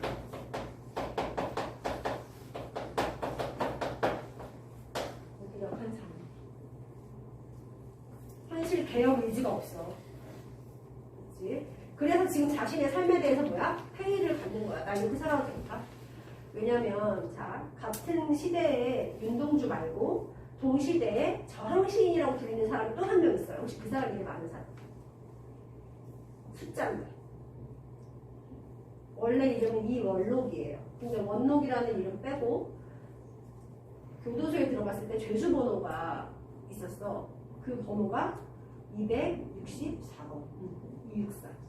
그래서 64를 길게 선비 이런 뜻으로 바꿔가지고 할아버지가 한학자셨기 때문에 태생적으로 어떻게 보면 핏줄에 독립투사의 피가 흐르는 사람이야. 그래서 이 264라는 사람은 단체에 의열단이라는 항일 무장 독립운동 단체가 있었어. 거기는 진짜 폭탄도 제조하고 나라의 독립을 위해서 자기 한 몸 바치고 막 이런 데였어. 실제로 이 사람도 그랬고. 그러다가 형무소도 계속 왔다 갔다 하고 이렇게 살았거든. 그렇게 사는 사람도 있는데 자기는 어때 지금? 편하게 일본을 유학생활을 하고 있는 거야. 그러니까 굉장히 무기력과 그리고 자괴감 이런 게 느껴지는 상황인 거라고. 이해됐지? 자, 그래서 강의 들어간다. 생각해보면 오해는 별로 쓸 건 없어요. 어린 때 동물들 하나 둘 죄다 잃어버려. 그러니까 자기 지금 생각한 자아 성찰할 때는 항상 과거를 돌아보잖아. 그치? 그러니까 내가 아까 순수했던 우리 지금 뒤에 자화상까지 배울 건데 자화상에서 이제 순수했던 자아의 이야기가 나와. 그때 모습 하나도 없어. 지금 다 잃어버렸어. 이런 말이야. 이제 친구들 어린 때 동물들 다 잃어버리고 나는 무얼 바라. 나는 다만 이때 나는 당연히 뭐야? 다 현상적 자아야. 나는 무얼 바라. 나는 다만 홀로 친전하는 것일까. 자 이제 유견에서 이 단어에 관한 이렇게 해줘. 자 친전이라는 말은 뭐니? 위에 동동 떠있던 게 가라앉는 걸 친전이라고 얘기를 해야지. 그래서 이건 무슨 이미지가 있는 거야? 하강적 이미지. 위에 있던 게 밑으로 가라앉는다고 해서 무조건 하강적 이미지는 아니고 부정적인 거를 같이 결합해야 하강적 이미지야. 그러니까 얘도 어때? 굉장히 무기력함, 허무함 이런 거에 빠져있어. 그치? 그래서 하강적 이미지야. 그러면서 자기가 왜 그렇게 살까? 괴로운 거야. 계속 자아 성찰 중이야. 그러니까 여기까지는 분위기가 어때? 계속 우울해요. 그죠? 그리고 7연. 인생을 살기 어렵다는데 시가 이렇게 쉽게 쓰여지는 것은 부끄러운 일이다. 역시 부끄러운 자기 인식을 하지. 그치? 그래서 이 쉽게 쓰여지는 것을 밑줄 쳐보자. 이걸 반어법으로 보기도 해요. 선생님 왜 갑자기 반어법? 이거 쉽게 쓰는 거 아니에요? 근데 사실은 지금 그때 굉장히 치열한 자기 고민을 하는 중이야. 그러니까 쉽지 않다고. 근데 자기는 다른 사람의 삶에 비하면 어때? 되게 쉽게 살고 있는 것 같거든. 그러니까 이렇게 쓴 거 알겠지? 반어법은 되게 힘들어 지금. 그렇지만 쉽게 쓰여져 라고 얘기를 한 거야. 그래서 반어법이라고 보고 그리고 나서 이제 드디어 8연. 유척방은 남의 나라. 창밖에 밤비가 속살거리는데 아까 얘기했듯 1년과 8년이 뭐한다고? 반복 변주한다고. 그러면서 이제 여기서도 이제 윤동주의 성향이 나와요. 자 이제 9연이야. 뭐 하냐? 현실을 재인식하고 낙관적으로 아마 내가 현실을 다시 한번 바라볼래 하고 난 다음엔 승유랑 영주는 약간 원숭이 같아 지금. 지금 원숭이가 동물원 가면 막 이렇게 머리 같은 데 이렇게 만지면서 막 이렇게 뽑아주고 막 이렇게 하거든요. 근데 지금 둘이서 계속 머리카락 만지면서 막 자, 네, 다시 한번 분위기 전환해서 집중. 자 이제 등불을 앞으로 여기부터 C에 집중해 주세요. 자, 일단 드디어 뭘 들었어? 등불을 딱 들은 거야.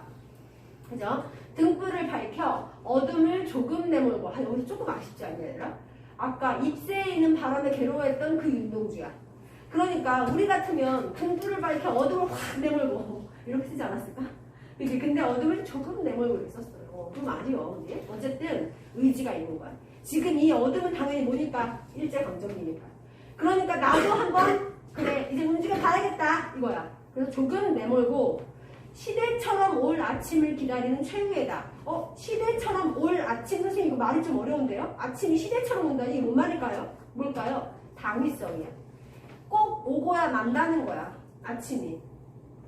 왜? 시대는 뭐였더라? 시간이 흐르면 흘러가는 게 시대거든. 그러니까 그 시간이 흘러가면 꼭 오는 게 아침이듯이 이 아침은 꼭 올 거라는 거야. 그럼 이 아침은 상징하는 게 뭐야? 광복이죠. 내가 든 등불 때문에 어둠을 내몰았어. 그러니까 광복은 당연히 뭐야? 올 거야. 이런 말이야. 그래서 광복의 당위성을 시대처럼 올 아침이라고 표현한 거야. 이랬지? 시대처럼 올 아침을 기다리는 자 이제 두연해. 자, 이 해석이요. 아, 선생님 그럼 죽기 전에 나 이런 뜻인가요? 최후니까요? 최후의 만찬도 있잖아요. 가장 마지막에 먹는 저녁 뭐 이런 거 있잖아요. 그럼 얘도 마지막 죽기 전이란 나란 뜻인가요? 아니죠. 자, 이 최후의 나는 뭘까요? 본질적 자아지. 왜? 아까 탈연에서 뭐 했어요? 현실의 재인식 바꿨잖아. 그치? 나는 더 이상 현상적 자아 때문에 고민하지 않아. 나는 이런 무기력한 삶을 살고 싶지 않아서 지금 뭐 했어? 등불을 내밀었거든. 그래서 등불을 가지고 어둠을 조금 내밀어서 밝혔단 말이야. 이런 행동을 하고 있는 나야. 이해돼? 그러니까 이 나는 뭐야? 내 속에 있는 나야. 이해되지? 네. 그래서 본질적인 자아. 최후의다. 그리고 이제 문학 시간에 고의 실제로 문학에서 주관식으로 냈던 문제야. 자, 여기 마지막 시변에 보면 나가 두 번 나와요. 그죠? 그래서 앞에 나와 뒤에 나가 각각 달라. 그죠? 그래서 이 나와 이 나를 누군지 서술하라는 게 또 문제에도 나왔었어요. 자, 그럼 앞에 나, 뒤에 나 누가 손을 먼저 내밀었니? 앞에 있는 나가 내밀었지, 그치? 자, 그러면 니네도 한번 이거 상식적으로 한번 생각해봐. 자, 칠판 잠깐 봐봐. 자, 성격이 되게 쿨하고 멋있고 포용력이 있는 애가 먼저 손을 내밀겠니? 아니면 소극적이고 소심한 애가 먼저 손을 내밀겠니? 야, 나랑 화해하자. 내가 잘못했다. 누가 먼저 손을 내밀까? 포용력 있는 애가. 적극적인 애가 먼저 손을 내밀겠지. 잘못 상관없이 성격이 그래 내가 잘못했지만 내가 좀 성격이 괜찮아. 그지? 그러니까 어때? 내가 미안하다. 나랑 같이 친하게 지내자. 이렇게 할 수 있어. 근데 꽁하고 소심하고 이런 친구들은요. 내가 잘못한 걸 알지만 어때? 손을 먼저 내밀지 못한단 말이야. 그렇지? 그러니까 얘는 나는 나에게 손을 내밀었어. 그럼 현상적인 자야, 본질적 자야. 당연히 깨달음. 그죠? 더 세계가 넓어짐. 그래서 본질적 자아가 현상적 자아예요. 이거 문학대로 외우면 어려워요. 근데 의미를 이해하면 쉬워요. 그래서 나가 내면적 자아야. 그지? 본질적 자아. 그 다음에 나에게 손을 내밀어. 이 나가 현상적 자아야. 알겠지? 네, 손을 내밀어. 눈물과 위안에다 쓰세요. 화해에 도달하는 과정이에요. 화해에 도달하는 과정. 화해에 도달하는 과정 얼마나 힘드냐, 그지? 눈물과 위안이야. 이게 쉽지가 않아요, 그지? 본질을 발견한다는 게. 그래서 결국 어때? 둘이 화해를 했대. 그래서 최초에 뭐라 표현한 거야? 악수. 이 악수는 이제 본질적 자아와 현상적 자아가 서로 손을 잡은 거지. 그러니까 야, 윤동주 너 괜찮아. 지금 일본에서 지금 이렇게 살고 있지만 그래 너 등불 내밀었잖아. 이제 적극적인 의지를 가지고 살 거라며. 그러니까 그걸로 된 거야.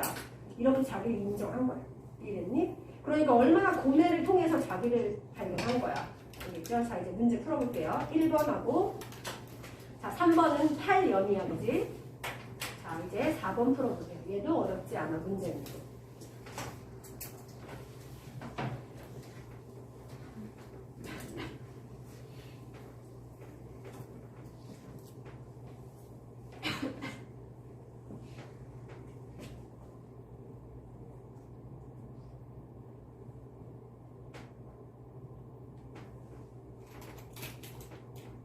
다른 사람은 또 원리로 작품 정리에 빈칸 채우면 됩니다.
자, 됐습니까? 1번의 정답 4번이죠. 자, 감각적인 표현이 있긴 해요. 그지? 어디 1면에 청각이 있고요. 4면에 후각이 있어요. 그런데 공감각은 없어요. 그치? 그래서 1번은 2번 틀렸습니다. 자, 그 다음에 4번은요. 2번이죠. 고결함을 유지하는 게 아니라 뭐였어? 무기력한 자아 때문에 고민한다고. 그죠? 자, 이제 2번만 분간 채우고 자화상하고 쉬는 시간 줄게. 자, 2번은요. 뭘까요? 밤비죠. 밤비. 자, 이제 자화상. 지금 이제 자화상은 아마 시험 본 친구들 있을 거예요.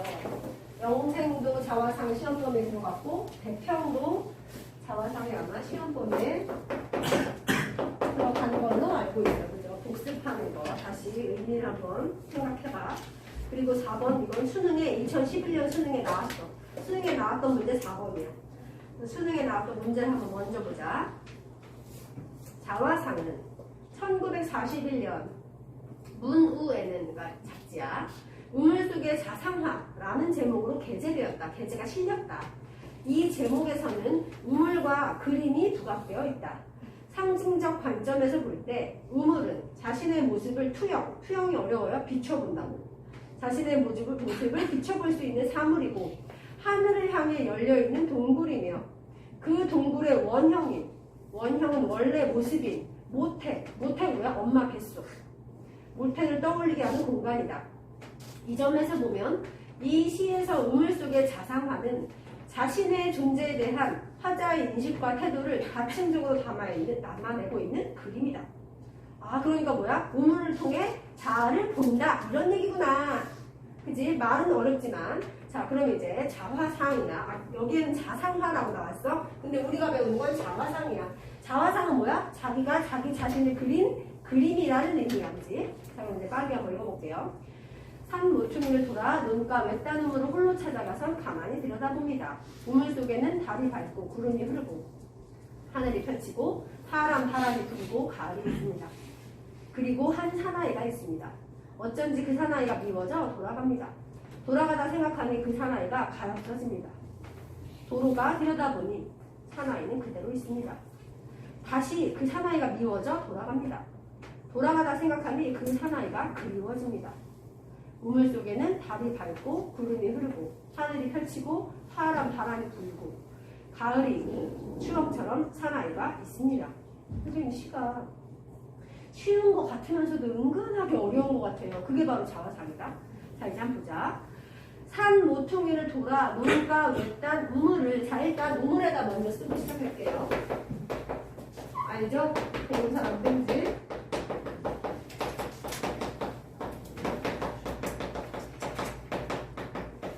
자아성찰의 매개체야. 즉 자기 자신을 비춰서 볼 수 있는 공간이 우물이야. 그런데 그 우물이 있는 장소가 어디야? 산 모퉁이를 돌아야 돼.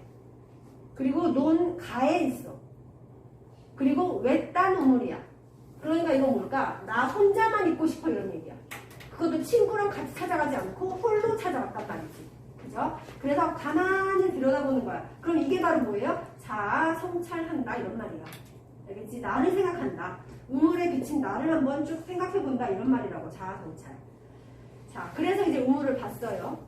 우물 속에는 여기부터 이제 묶어있지? 달이 밝고 구름이 흐르고 하늘이 펼치고 파란 바람이 불고 가을이 있습니다. 자, 그럼 이제 여기서 일단 어디 붙었냐면 묶어진 데가 달이 붙어져.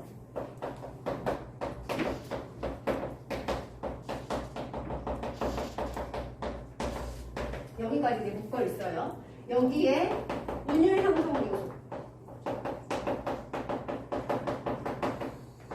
연결어미가 계속 반복되고 보여? 아까 동그라미가 달이 밝고 구름이 흐르고 하늘이 펼치고 파란 바람이 불고 이제 이렇게 연결어미의 반복으로 운율감을 형성하면서 결국 하고 싶은 얘기는 뭐야? 자연이 너무 예뻐. 달이 밝은 건 보니까 밤인가 봐. 근데 밤에 어떻게 자연이 빛이 내겠죠? 왜? 달이 밝 때. 그리고 구름도 흐르고 하늘이 펼쳐져 있어. 그리고 파란 바람도 보이지도 않는데 파란 바람이 분대. 그게 되게 신기하지? 그리고 가을이 있대. 그리고 굉장히 아름다운 자연을 얘기한 것 같아. 근데 신기한 건 우물을 이렇게 봤을 때 나도 보일까 안 보일까? 당연히 나 보이겠지, 그치? 왜? 자연 나보다 훨씬 멀리 있는 구름도 보이고 이런데 나는 당연히 안 보이겠어? 당연히 보이지. 근데 의도적으로 여기 나는 있어 없어? 나는 없어. 일부러 안 써준 거야. 그치? 왜냐? 이 아름다운 자연 속에 내가 들어가 있긴 어때? 내가 너무 초라한 거지. 현실적인 내가 그냥 초라한 거지. 그래서 없어.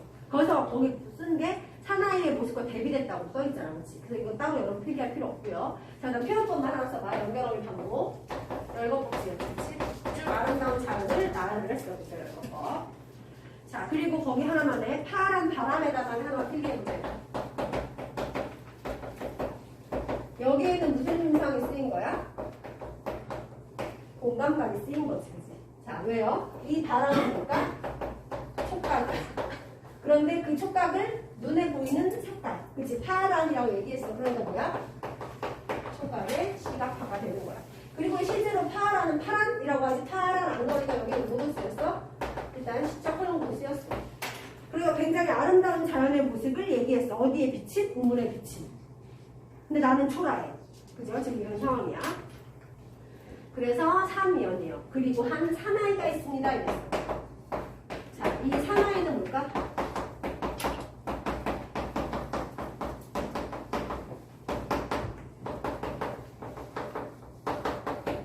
이 사나이는 자기야.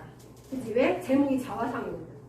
그런데 나라고 하지 않았어. 한 뭐가 있어? 사나이가 있다 표현했어. 그죠? 객관화된 자아야. 마치 제3자인 것처럼. 내가 미치는데 사나이가 있으면 이렇게 한 거야. 그치? 왜냐면 내 모습이 싫거든요. 지금. 그러니까 저런 애가 있어. 이렇게. 그러니까 보통 자아 성찰할 때 어때? 나와 나를 분리해야 성찰할 수 있어. 내가 나를 관찰해야 돼. 그래서 지금 사나이라고 하는 거야. 알겠지? 네. 사나이가 있습니다. 어쩐지 그 사나이가 미워져. 자, 미워져 돌아갑니다. 돌아가다 생각하니 그 사나이가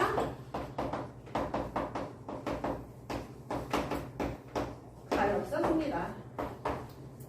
변덕쟁이야. 도로가 들여다보니 사나이는 그대로 있습니다. 그대로 있으니까 막상 또 보니까 어때? 다시 그 사나이가 미워져. 미워져 돌아갑니다. 또 돌아가다 생각하니 그 사나이가 미워집니다. 자, 이제 여기에 미워져부터 여기 미워져까지는 뭘까?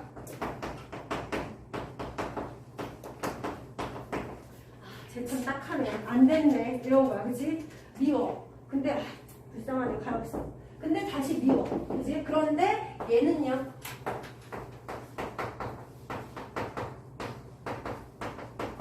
자, 그러면 자, 미움, 가엾은, 미움, 그리움 이렇게 뭐야? 애증이야. 애증의 교차. 그래서 여기까지, 여기부터 여기까지는 애증의 교차라고 해. 애는 알지? 얘들아 사랑. 증은 알지? 미워. 증오야. 사랑과 증오가 서로 교차. 그죠? 미워, 증오. 근데 과였네. 그러다 또 미워. 또 그립네. 이런 거. 그치? 그래서 교차하다 결국엔 그리워진다는 건 대부분 긍정적인 걸 그리워하지 부정적인 걸 그리워하지 않아. 그치? 니네 나 그때 엄마한테 막 매 맞고 그래서 너무 그립다. 물론 엄마가 돌아가시고 뭔가 내가 잘못했는데 누가 혼내줬으면 좋겠는데 그러지 못할 때는 그리울 수도 있어. 그런 부정적인 게. 근데 그렇지 않으면 대부분 그냥 그런 부정적인 게 잊고 싶지 그걸 그리워하지 않는단 말이야. 그치? 그런데 얘는 그리워진다고 했어. 그러니까 뭐야? 긍정적인 걸 그리워하는 거 아닐까라는 거야.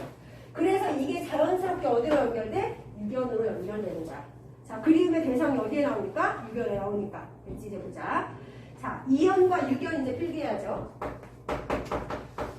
선생님, 윤동주는 진짜 똑같은 패턴을 거의 시를 쓰는 걸 되게 좋아했네요. 뭐를 많이 썼어요, 얘들아?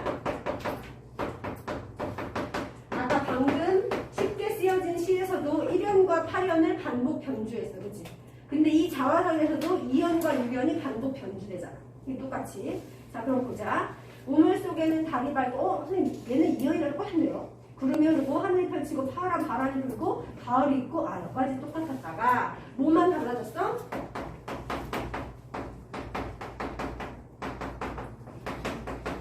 요게 추가가 됐군요. 그럼 이게 바로 이 긍정적인 정은 그리워진 대상이 요 대상인 거예요. 이런 얘기야. 알겠니? 자, 그래서 추억처럼 사나이를 뭘로 해석할 건가?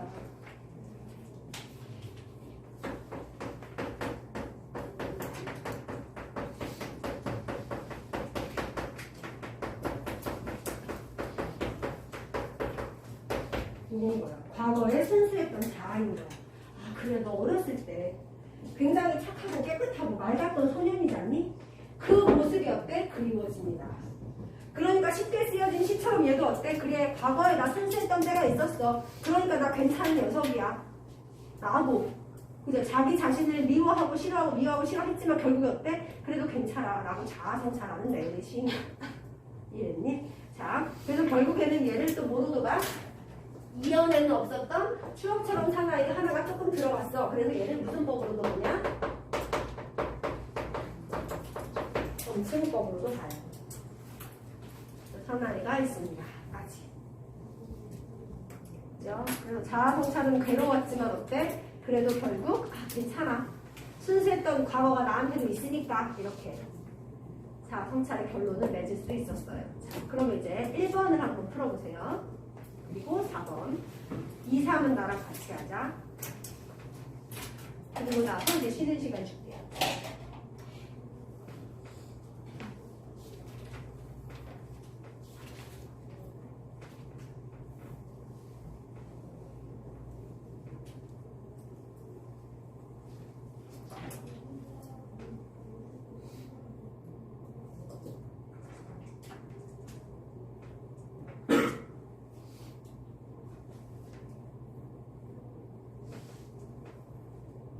문제 다 푼 사람은 원리로 적분 정리하고 빈칸 채우세요.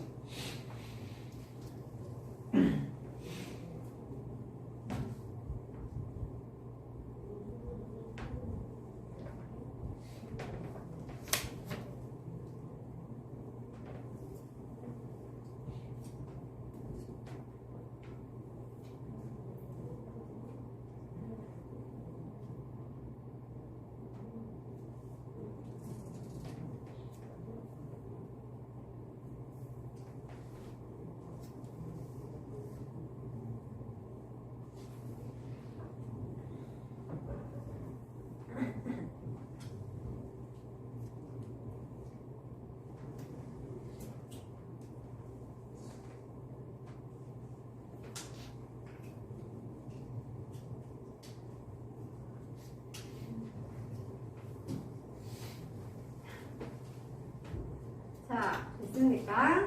같이 해볼까? 1번의 정답 2번이요. 시상의 전개에 따라 화자의 정서 당연히 변화졌대. 미움, 가엾음, 미움, 그리움 이렇게 바뀌고 있지. 맞네. 역설적 표현 나왔어요? 없죠? S. 화자의 과거, 현재 상황 대비 있어? 나 과거에 이랬었는데 현재 이렇다 이런 거 있어? 일단 이런 걸 주의해야 돼요. 아까 이게 과거에 순수했던 자아가 나왔다고 해서 대비야?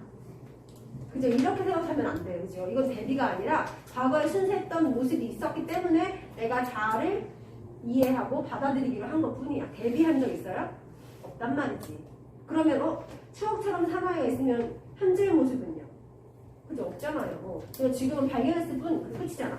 이해돼? 네. 그러니까 틀렸어요. 그 다음에 리얼 때 맞죠? 몇 연하고 몇 연을 말하는 거야? 2연하고 6연을 말하는 거잖아. 됐습니까? 그래서 정답은 2번입니다. 자, 1번 맞은 사람. 오케이. 잘했습니다. 네, 많아요. 자, 그 다음에 4번이요. 적절하지 않은 거 정답 4번이죠. 존재 탐구를 끝냈니? 아니지. 과거의 자아를 그냥 발견했을 뿐 나의 존재 탐구는 계속되겠지. 자아 성찰은 계속되겠지. 그지? 4번 틀렸고. 자, 이제 2번이요. 윗글에서 화자는 또 다른 자아를 뭐로 지칭한다? 사나이. 사나이라는 싸이의 노래, 사나이, 이런 노래 있지 않아요? 그죠? 그 생각이 나자, 사나이. 그 다음에 3번이요. 이 윗글에 1호에 나타난 화자의 행위에 담긴 의도 뭘까요? 두 단어를 써야 돼, 얘들아. 그래서 시어를 쓸 때는 따옴표를 쓰세요. 이렇게.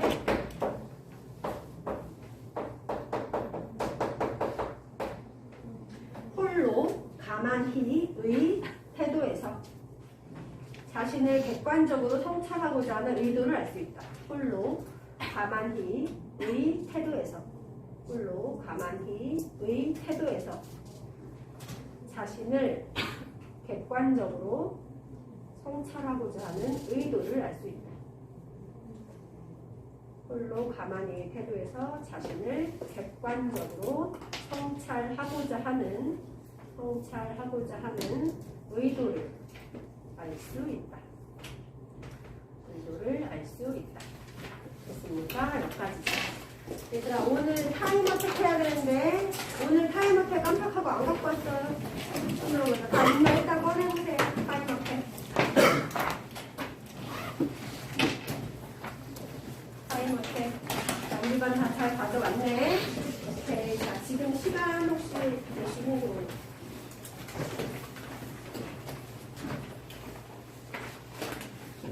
응? 3시 7분. 자, 3시 17분까지 휴식하세요.